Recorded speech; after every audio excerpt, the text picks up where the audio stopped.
From JBS Studios in Greater New York, this is the JBS News Update with Teisha Bader. I'm Teisha Bader with the JBS News Update for Tuesday, March the 24th, 2020. Talks of a possible unity government in Israel continued today. However, no real progress seems to have been made. Israeli Prime Minister Benjamin Netanyahu and Blue and White Party leader Benny Gantz seem to express willingness to reach some sort of an agreement. Netanyahu tweeted today that the citizens of Israel need a unity government that would act to save their lives and livelihoods. He said, addressing Gantz, "This isn't time for fourth elections. Let's meet now and form a government today. I am waiting for you." Netanyahu had also written to Gantz that the gaps between them were small and could be overcome. Gantz responded, saying that those gaps were over matters of essence, and told Netanyahu that he would first elect a new Speaker of the Knesset to replace Yuli Edelstein and then try to form a unity government with Netanyahu, with Gantz, however, serving as Prime Minister first. Gantz wrote on Facebook that first the party would bring a functioning democracy back and then deal with creating a government.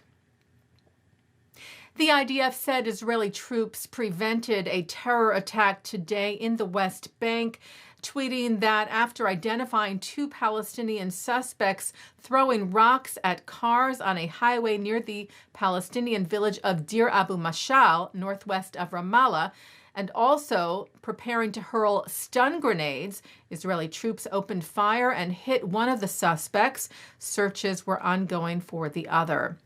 And staying with the IDF, Israel's military announced that it will begin a joint air defense exercise together with the U.S. military today. The joint aerial exercise of F-35 fighter jets will only be held in the air with no personal contact between individuals, as there is a general ban on international exercises because of the coronavirus. As we reported to you, a major joint exercise, Juniper Cobra, was canceled earlier this month for that very reason. The Beit Din, or Religious Court of London, issued a list of products not made under special Passover supervision that would be permissible for use during the holiday because of the coronavirus crisis. The UK Jewish News said the measures were taken to help quarantined families and those who are struggling financially because of the virus. Director Rabbi Jeremy Conway said, "We already know why this Seder night will be different to all other nights, and this Pesach will be one unlike any other." Conway said the list should be used when regular supervised products are not available or for people who are older or in isolation and so are unable to go shopping themselves or have Pesach products delivered to their home. And efforts continue around the world to develop better and faster testing for the coronavirus. A team from Israel's Defense Ministry's Directorate for Defense Research and Development is set to conduct a trial with a Tel Aviv-based startup to be able to detect the virus simply by hearing a person's voice. Vocalis Health uses voice sampling technology, which could detect symptoms related to the patient's respiratory system. The ministry said the purpose of this study is to develop a unique algorithm based on machine learning and sound characteristics in order to make initial medical assessments and in order to monitor the symptoms and conditions of patients. The advantage, they said, of this monitoring system is that it can be conducted from afar in order to prevent the spread of the disease and overburdening of the national healthcare system. Well, the cancellation of the Summer Olympics because of the coronavirus means, of course, that we will have to wait to see Team Israel in Tokyo till next year. Israel's baseball team made history qualifying for the Olympic Games for the first time this year. When asked about the cancellation, Team Israel's head coach Eric Holtz told JBS, "In this tough time, it is very difficult to think about baseball and the Olympics. The paramount importance is to keep everyone healthy and safe, and we will be ready when the time comes.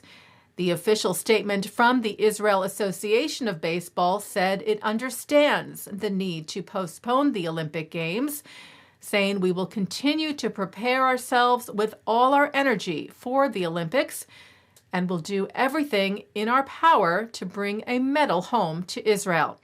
In the meantime, they said, stay home and take care of yourselves.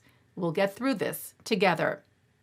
General Manager of Team Israel Peter Kurz told JBS about the cancellation. It's disappointing, but whenever the Olympics will be scheduled, Team Israel will be ready to fight for a medal.